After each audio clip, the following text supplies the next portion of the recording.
அது மனித இனம் அதில் பார்த்தீங்கன்னாக்க ஆண் பெண் அப்படிங்கிற இருப்பாளர். அதில் ஆண் பெண்ணுக்கு அப்புறம் பார்த்தீங்கன்னா கணவன் மனைவி இப்படி ஆறாங்க, தாயார் தந்தை அப்படி ஆறாங்க, தாத்தா பாட்டி அப்படி ஆறாங்க, கொள்ளு தாத்தா கொள்ளு பாட்டி. இது இப்படி போயிட்டுருக்கு. இதில் மெயினான ஏரியா இப்போ நம்ம இன்னைக்கு பார்க்க போகிறது பேரண்டிங்கிறது ஃபர்ஸ்ட் ஸ்டேஜ்லேருந்து அடுத்த ஸ்டேஜ், ஆண் பெண்ணுக்கு அடுத்தது கணவன் மனைவி ஆக போகிறோம். அப்படிங்கிற போதே இந்த பெற்றோர்கள் ஆக போகிறோங்கிற ஒரு ரெஸ்பான்சிபிலிட்டி அவங்களுக்கு வந்துடுது. இந்த பெற்றோர்கள் ஆக போகிறோங்கிறது கல்யாணத்துக்கு முன்னே ஒரு திருமண வயதில் ஒரு பெண், திருமண வயதில் ஒரு ஆண், இந்த ரெண்டு பேருக்கும் இப்போ பொண்ணு பார்த்துட்டு இருக்காங்க, மாப்பிள்ளை பார்த்துட்டு இருக்காங்கனாலே ஃபர்ஸ்ட் கணவன் மனைவிங்கிற ஒரு கனவு இருக்கும். அது கிட்டத்தட்ட அந்த செட்டில் ஆயிடுச்சுன்னு வச்சுக்கோங்களேன். Then it becomes parenting. அடுத்தது என்னன்னா குழந்தை பெற்றுக்கணும், குழந்தைய வளர்க்கணும். அப்படி அது ஒரு சடங்கு. அது புலிவாலை பிடிச்ச மாதிரி விடவே முடியாது.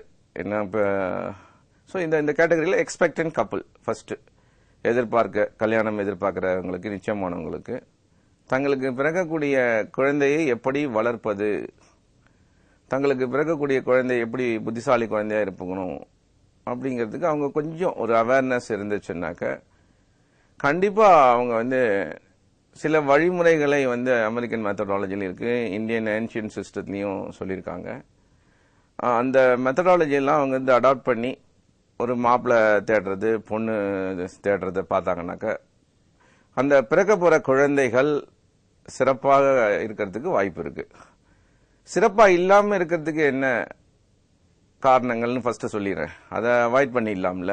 ஏன்னா சிறப்பா இருக்கிறதுக்கு நிறைய காரணங்கள் இருக்கு, 3000 ரீசன்ஸ் இருக்கு. அதுல ஃபர்ஸ்ட் ரீசன் உறவுமுறை திருமணங்களை தவிர்க்கணும்.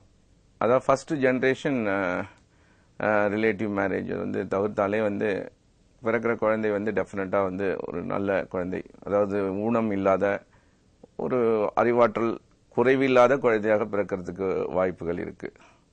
ஸோ இதை மாப்பிள்ளை பார்க்குற போது என்ன பண்ணணும்னாக்கா, பொண்ணு பார்க்குற போது ஃபர்ஸ்ட் ஜெனரேஷன் மாமா அந்த மாதிரி இல்லாமல் தவிர்த்தா அந்த வர தலைமுறைக்கு அது நல்லது. இவங்க குழந்தை பார்த்துட்டு இவங்க அந்த குழந்தை ஒரு டவுன் சிண்ட்ரோம், வேற மென்டலி ரிட்டார்டட் சில்ட்ரன்ஸ், வேற hearing impaired, blind, heart problems, இதெல்லாம் நிறைய வரதா ஆராய்ச்சிகள் நிரூபணம் பண்ணியிருக்கு. அது தெரிஞ்சுக்கிட்டு எதுக்கு போய் அதில் நம்ம போய் சுட்டுக்கணும்? ஏன்னா அப்புறம் பேரண்டிங் லைஃப் டயத்துக்கு பேரண்டிங் பிகம் ரெஸ்பான்சிபிள் ஆகிடும். ஒரு பொறுப்பு, அப்புறம் ஒரு கடமை, இந்த குழந்தையை விடவும் முடியாது. ஸோ அதனால அதை அவாய்ட் பண்ண as much as அவாய்ட் பண்றது ஒரு நல்ல மெடிக்கல் சயின்ஸ்ல ஒரு நல்ல தீர்ப்பா இருக்கும்.